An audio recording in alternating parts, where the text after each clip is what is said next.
Kuhusu preservation and progress in the Lord. That is my topic today. Preservation and progress in the Lord. Zaburi hii ya 127 ni zaburi iliyo, lakini wasomi wanasema inajaribu Suleimani anajaribu kuicheza kama tepewa na baba yake kuongoza taifa la Israeli. Na ninaweza kusema kwamba zaburi hii ni zaburi ambayo Suleimani anakumbushwa mawazoni mwake kwamba ijapokuwa aliomba Mungu na akampa hekima, Biblia inasema ya kwamba hakukuwepo mwenye hekima yeye, na wala hakutarajiwi kama yeye aliyekuwa na hekima ya aina hiyo. Na ijapokuwa alikuwa mtu wa aina hiyo, lakini pia Daudi anajaribu kumkumbusha mara kwa mara kumtegemea Mungu, na anamwambia kwamba ili Mungu apate kumdumisha na apate kumzidisha, itabidi kwamba basi amtegemee Mungu huyo. Ninajua kwamba tunaishi katika nyakati ambazo zinatisha maisha yetu, na sio tu nyakati, bali maisha yetu ni kama yamegawa katika majira. Our life is like, a collection of seasons. A collection of seasons. And transiting from one season to another has not always been very easy. Lakini jambo moja la kipekee ni kwamba from one season to another, the previous season is always a preparation for the next season.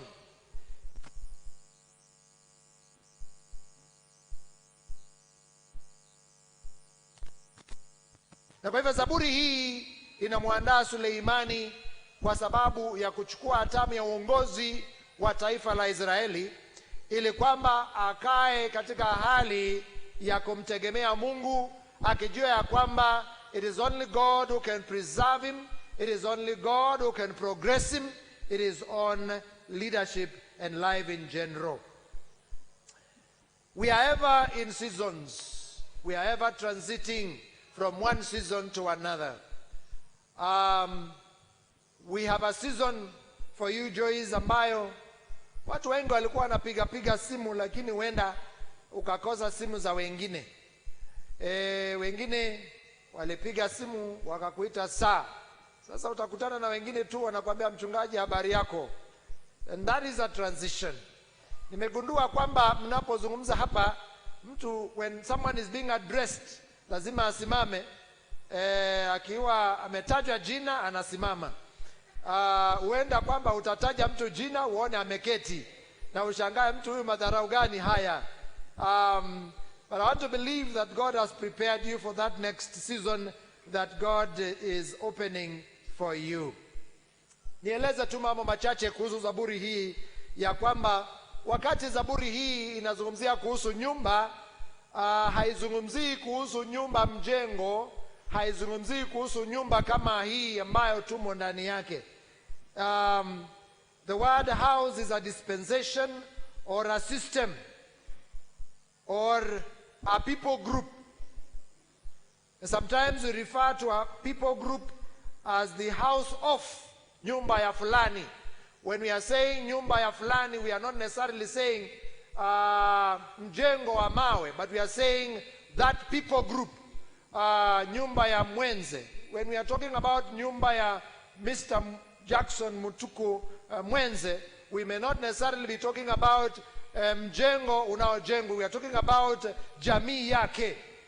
And so wakati zaburi hii inazungumzia kuhusu nyumba, it is not necessarily talking about mjengo wa mawe, but it's talking about a people group. It's talking about a system. It's talking about a dispensation. It's talking about a societal structure ambayo Mungu anaandaa kwa ajili ya Suleimani apate kuongoza. Kwa hivyo jambo hilo ni jambo la maana kujua when we are talking about Mungu asipojenga nyumba, ili usifikirie nyumba unayoijenga nyumbani, bali ujue nyumba ambayo zaburi hii inazungumzia ni kongamano la jamii ya watu ambayo Mungu anasema asipoijenga wajengao ni kazi bure. So as we talk about preservation and progress in the Lord in this transition, ambayo ni himizo kwa mtumishi wa Mungu aliye hapa na pia kwa kila mmoja wetu, ni vizuri tujue ya kwamba mstari wa kwanza huu Suleimani anasema hivi kwamba unless the Lord builds the house, the builders labor in vain. Ni kama Mungu asipojenga nyumba, waijengao wafanya kazi bure. Now, the psalmist does not bid the builder to cease from laboring. Asemi kwamba mtu asiendelee kujenga. Neither is he even suggesting part 2 of that verse, mtu asiendelee kulinda mji. But he's saying that as you do that, as you do what you are supposed to do, it is important to know that you cannot bear fruit in building up that house, that family, that transition into the new dispensation. It is not possible to be able to take up that mandate unless the Lord comes along with you.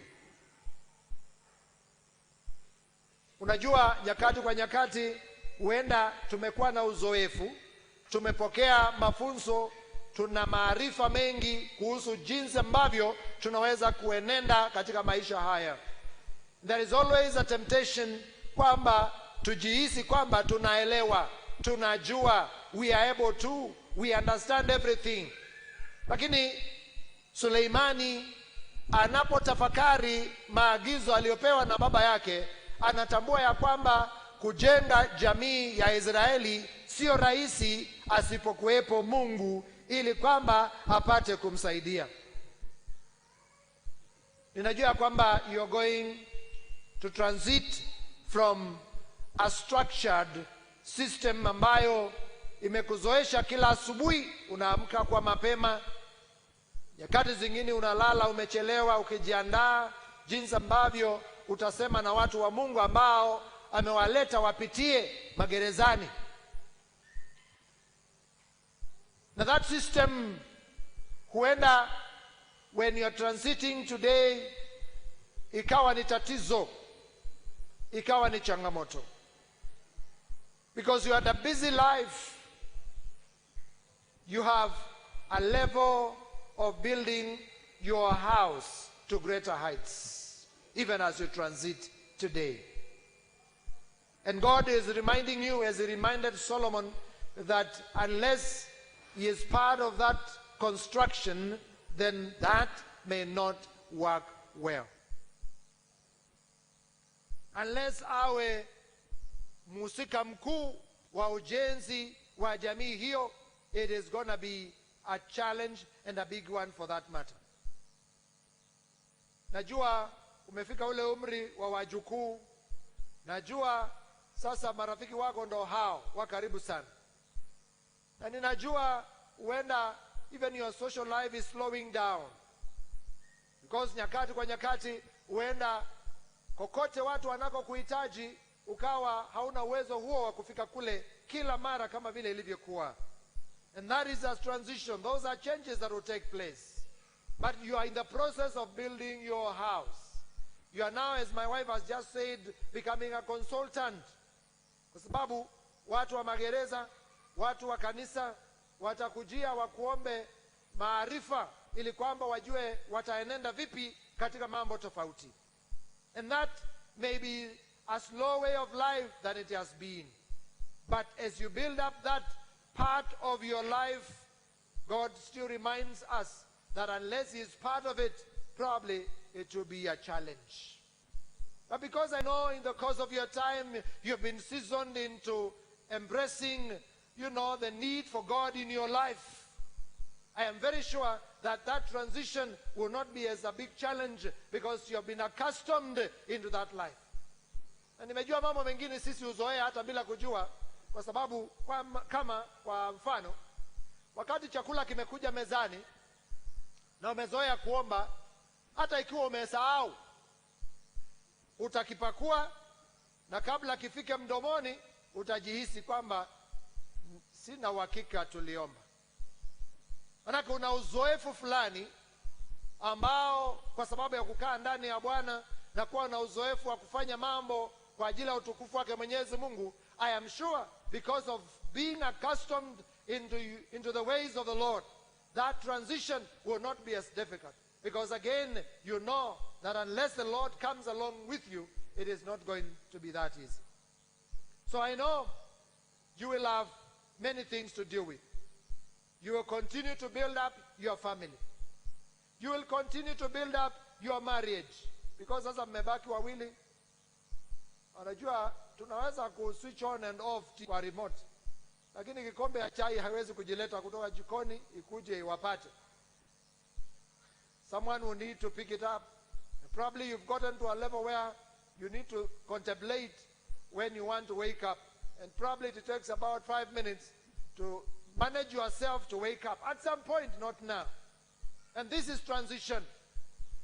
But with the Lord, it's going to be easy and enjoyable.